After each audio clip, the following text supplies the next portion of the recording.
Susan Collins is the president of the Federal Reserve Bank of Boston, and she joins us now on Bloomberg Radio and television around the world. Thank you very much for getting up in this lovely rainy day here in New York and joining us. Delighted to be here. Let's start with the elephant in the room, CPI. It came in hotter than expected this past month, and now you have yourself and others suggesting we're not in any hurry to cut interest rates. Markets seem to be taking this as a policy turning point. Is it? I wouldn't characterize it as a turning point. So you're absolutely right that the inflation numbers that came in this week were on what I would call the high end of what was expected. And if you look at the first quarter, certainly inflation is elevated compared to where it was as we ended 2023. At the same time, it doesn't change my baseline outlook that inflation will continue to come down with a healthy labor market. I just think it will take more time, and it's premature to tell whether the elevated numbers that we just saw are a bump along that path or something more concerning. So I don't see it as a significant turn, but important to continue to look at the data holistically and let the data tell us what's really going on. Well, the markets, to go back to them, have priced out everything except maybe 1.5 rate cuts by the end of the year. Is it fair to say that, unlike them, you really don't know what you're going to do? Well, policy is not on a preset path. And I think that's important. I think there's a maybe understandable desire to have us map out exactly what's going to happen. But in the current environment, what's really called for is patience, being very methodical, and looking at the whole constellation of information, not just focusing on one data reading or another one.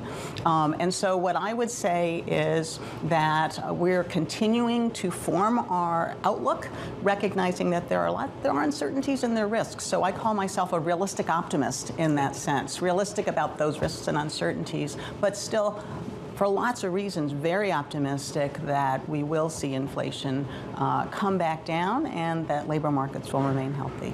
Well, how unconvinced are you that inflation is not going to come down as rapidly as you might have thought? So I do think that we're going to have to be patient, and it may take more time. That is one of my takeaways from some of the data that we've seen. You know, at the same time, the data are mixed, Mike. So yes, the most recent inflation numbers have been elevated compared to what I might have hoped for. But at the same time, if you look at things like wage rates, so wage growth has been faster than it was pre-pandemic.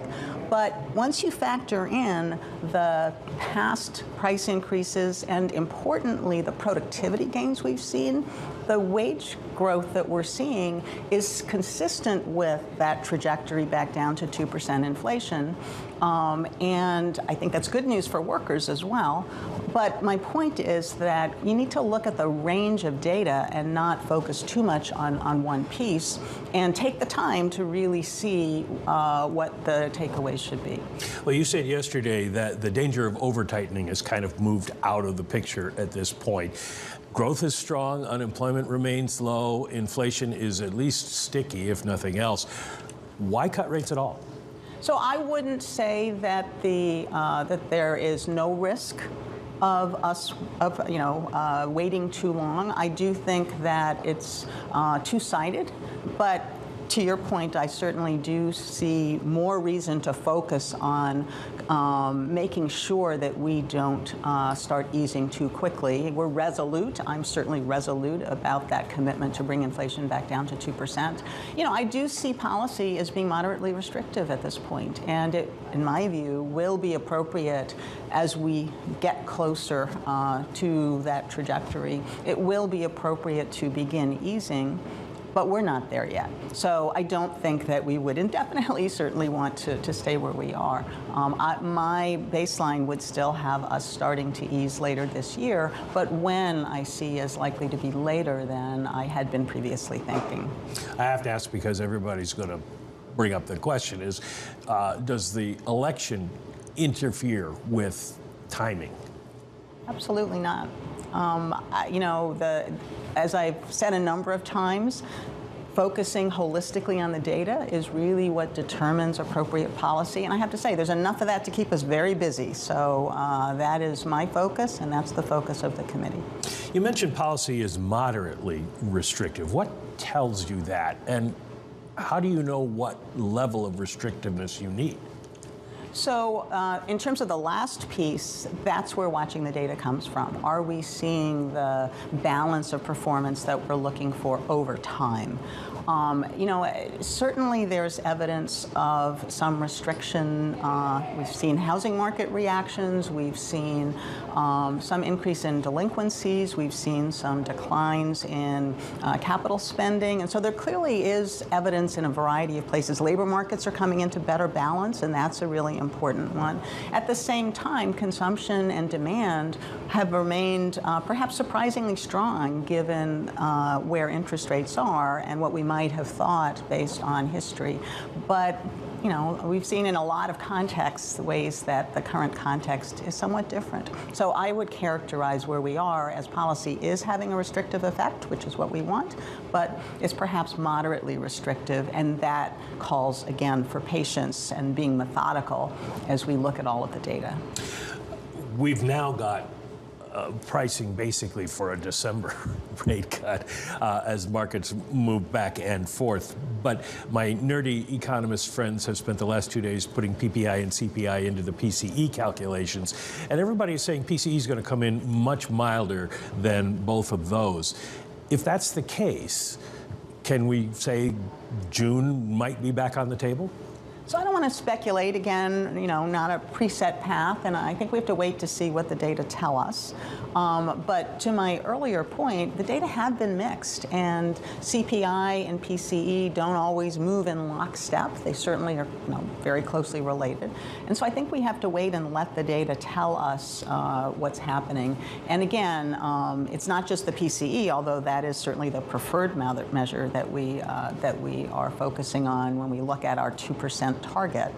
It's all of it and how it comes together collectively. So wage data will be important. When I look at the price data, I also want to disaggregate and look at what's happening to the different components, because the dynamics there are different, and that's informative for trying to understand where we might be going. Not just where we've been. The key question is, where are we going, and what's that outlook like, and trying to get to greater confidence before we change the policy stance. Former St. Louis Fed President Jim Bullard once said during the aftermath of the financial crisis, whatever you think the right rate for the country is, this isn't it. Are you anxious to cut? Do you want to cut? Do we need a cut? Or can we live with rates at this level? Well, in the near term, I don't see urgency. I had been a bit concerned earlier in the year, very early in the year, that there might be some signs of labor market fragility. I'm seeing much less reason for concern, but that again is why I see the risks as being two-sided. So I don't see urgency, and I see lots of reasons for patience. And over the longer term, I think my expectation is that we will ease, and that over the longer term, interest rates will be at lower levels, but exactly what that looks like, it's really premature to be too specific.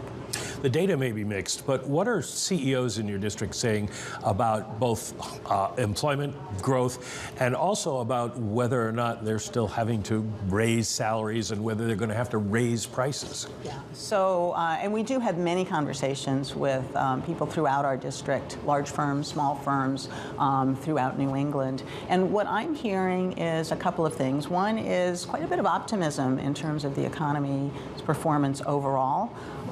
I'm hearing information consistent with labor markets really coming into better balance, being easier to hire, except in a couple of sectors like healthcare, where that can still be quite a challenge. So, it's there are differences across different sectors and localities, but that firms have not been expecting the same kinds of wage increases that they had needed before to retain workers. Quit rates are way down. much less turnover.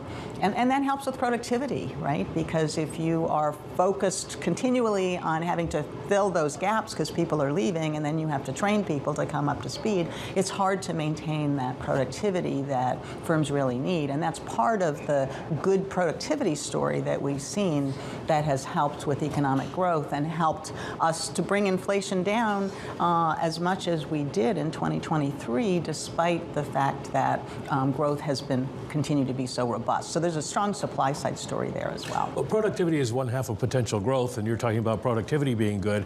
A lot of argument these days that we're seeing more immigration than we're really accounting for, and that basically potential growth is higher than we thought it was. Do you agree with that? So I certainly have seen increases in labor supply as being a key part of that supply improvement story that has certainly benefited the economy. And the labor supply increases have included immigration, and there's been a lot of work which has come from different people finding similar stories in terms of the increase in immigration playing a role. But we've also seen an increase in labor force participation, particularly in prime age workers, that was not anticipated, and really notably among prime age women, even though we know that the childcare challenges continue, and those are really quite stark. So there have been some surprising supply improvement news, and we'll have to see the extent to which those continue, but it's certainly been an important part of the story so far. One last question for our money market desk friends. That is, you had a staff briefing and a discussion of whether or not and when to taper quantitative tightening. The agreement, apparently, according to the minutes, was that you should announce it fairly soon. Can we expect something like that at the June meeting? So no decisions were made. The minutes summarize the discussion that we had, and it really draws from lessons from the past period of quantitative tightening from 2017 to 2019.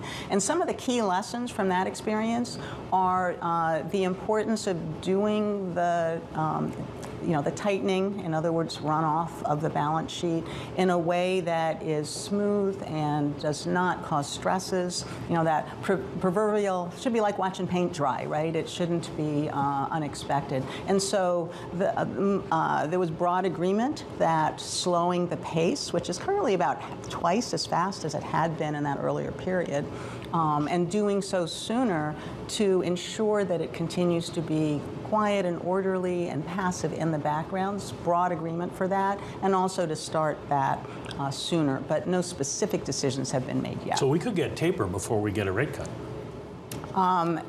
Those things I see them as being independent, so that could happen.